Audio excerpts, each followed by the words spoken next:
نايم نص ولا تبغى رقم؟ ايام.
Yes.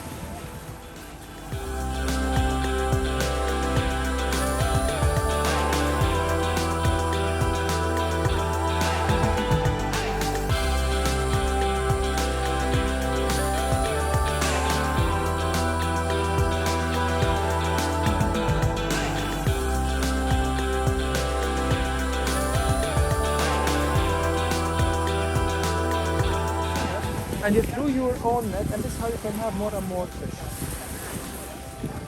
To do fishing, you have just to follow some different conditions. Number one, you have to do fishing in early morning. Usually not do fishing during the day, because now if there's light, the fish, they can see the white linen and they will run away. They will not come to you, they will run away. Number two, you do it where it's shallow water. And number three, you will do it the place where you have a hot water source, because the fish usually will follow the hot current. And usually you rent a tour guide, exactly like you know, you are having your own tour guide. This tour guide will tell you look to the right and look to the left. This tour guide will be standing on a higher elevation than the boat to tell the disciple or to tell these fishermen if the fish to the right or to the left. And this is why there will be a tour guide, and this tour guide will be the one to identify for them the fish. We know that the sea during the time of the Lord, it was higher than today, and it used to reach the second or third step where we came all the way down. And imagine now the Lord is standing on top of this nice rock here. This is why when the Lord, he told the disciple, throw your net to the other side, the disciples didn't recognize that this is Jesus. They thought that this is the tour guide, the one they paid money for, and he was the one to tell them throw the fish to the other side. But the only one who recognized that this is the Lord was the beloved disciple. So the beloved disciple, he said, this is Jesus. So Peter, he did something really amazing. Peter, he was naked, and Peter, he decided just to put on his garment. So why Peter will be naked here? As a fisherman, you are a poor person. You cannot afford having a new piece of garment in case you will lose it. And as a fisherman, every time you do fishing, you must jump to the water. Why? Because in case this big fish will stick in between the net, you have to go and to release it. So Peter, he was naked in front of the disciple, but the second he heard that this is Jesus, he was really shy to go and see the Lord without being covered. So why Peter, he was shy? Keep your mind that every single time anyone will feel that he's a sinner or she's a sinner, they will cover themselves behind something else. Remember when Adam and Eve, they sinned, they decided to cover themselves. If you will do something wrong and you'll do a sin and you'll be a sinner, you will decide to hide behind something else, either another lie or beside something or behind anything, because you will be ashamed to reveal yourself to the other side. And this is why Peter, he decided to cover himself, because he knew that he's a sinner and he was really ashamed. So he jumped all the way here to the sea, and he wanted to the seashore, and he wanted to see the Lord Jesus Christ. So looking now all the way to this nice amazing statue, I can show you Peter. Peter now he's bowing all the way down, and the Lord, he didn't want to look to Peter. Because now Peter, he would come to the Lord, and the Lord, he said, "Are you serious, man? How come you look to my eyes? How dare you can look to my eyes? You declared me to be the Son of the living God," referring to Matthew 16, in a place called Caesarea Philippi. And a few days ago, in a place called Jerusalem, you denied me and you said that you don't know me. So how come you want to look to my eyes? And in fact, the Lord, he had maybe a horrible feeling, because one of his best brothers, he denied him, and the other one, he sold him. And Peter, what will make it even worse for Peter, after being with him for years and years during the ministry, the second the Lord, he was crucified and he resurrected, what happened? They came back for their normal life. Even they didn't continue what he started, and the only thing they can do, they said, we can do fishing, so let's back to our normal life. And now the Lord will say, how come, man, you can look to my eyes? This is why when Peter, he jumped all the way in and he smelled the charcoal fire, because the Lord, he was preparing the breakfast at the charcoal fire, the ring was ringing, the bell was ringing in his mind. Peter, he remembered something. The other place where we can hear about the charcoal fire in the New Testament, it's here, the place where the Lord, he prepared the breakfast, and the other side, it will be the place of the denial. Remember when Peter, he denied Jesus? He was sitting next to the charcoal fire. And the second Peter, he jumped in and he smelled the same fire, he remembered that it's the same smell.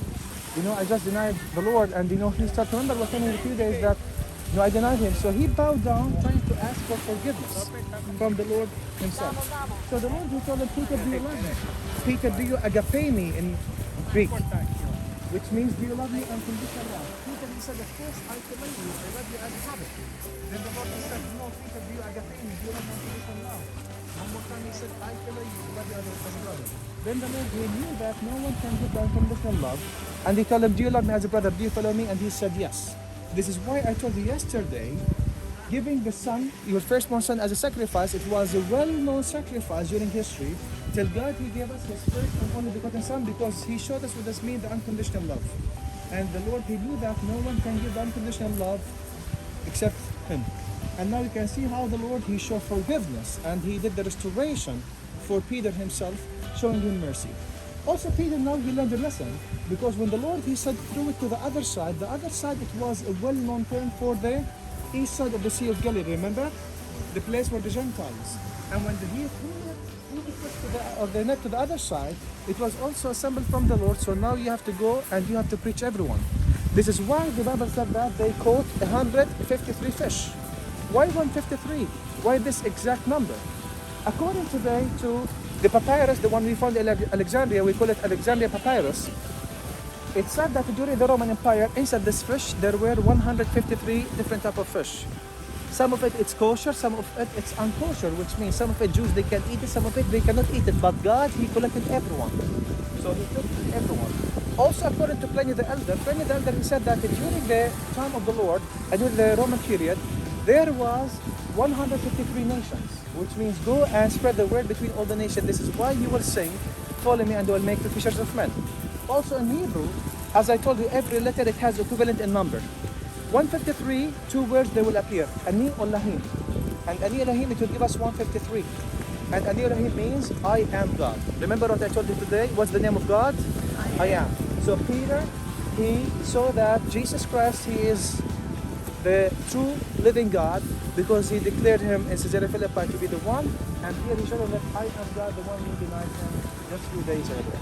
And this is the place where the story took part, because now if you look at this guy, the man here with his son or whatever, he's taking picture.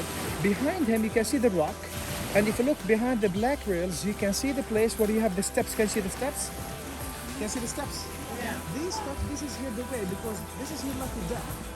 This is the place where you come all the way from the area of the city or from the area of the land, and you will walk all the way down through this nice rock, and you will go down through the steps. You will just release your boat, you will take your boat and you will sail. You'll do fishing, then you'll come one more time and you'll just tie to your boat one more time. So this is the deck. This is now here the place where people believe and the deck coming over from the land, going all the way down here. Also, we found just behind the church, we found a spring. This spring is called the Spring of John. This spring, it's a hot spring. And this spring, till today, it's flowing into the Sea of Galilee, 100 yards into the Sea of Galilee. And this is what the Bible said. 100 yards away from the seashore, the disciples, they were fishing, which means they were fishing exactly at the place where the hot water source is flowing. And by the way, the end of the day, after you finish your fishing, you need to clean your net. How you can clean your net? You have to boil water to clean your net. So why you have to boil the water if you have here a hot water spring? So just take your net and go all the way to the other side and where you can clean your net. So today you can tell that the verse of the one we read from the Bible, try to put it here on top of this side. You can see that this is 100% the place where the storage was. And this is the place where we are standing at the area of the Peter the Primacy or the Tabgha, because this place was well known by the name Tabgha. The other story took part in this region. This is the place where also Jesus Christ, he fed the 5,000. This is the place of the feeding of the 5,000. And the 5,000 is such a great story in the Bible, because this story was mentioned in 4 Gospels, Matthew, Mark, and John, and this is the reason where the feeding of the 5,000 took part. By the way, if you read the story feeding the 5,000, it will tell you that 5,000 men, which means with ladies, with women and children, it will be more than 15 to 20,000. And how we can tell that there will be women and children? Because John, he was the only one telling us about the farm, about the source of the food. John, he said that there was a young boy. And the question when I will ask myself, why there will be a young boy? Because John, he was telling us that 5,000 men, they will not overcome the Lord Jesus Christ, and the only one who was ready was this young boy. And this young boy, he heard the Lord for this miracle. A boy means going to the synagogue to learn from the rabbi or the rabbi. And this boy, he knew that second the rabbi, he was not going to try.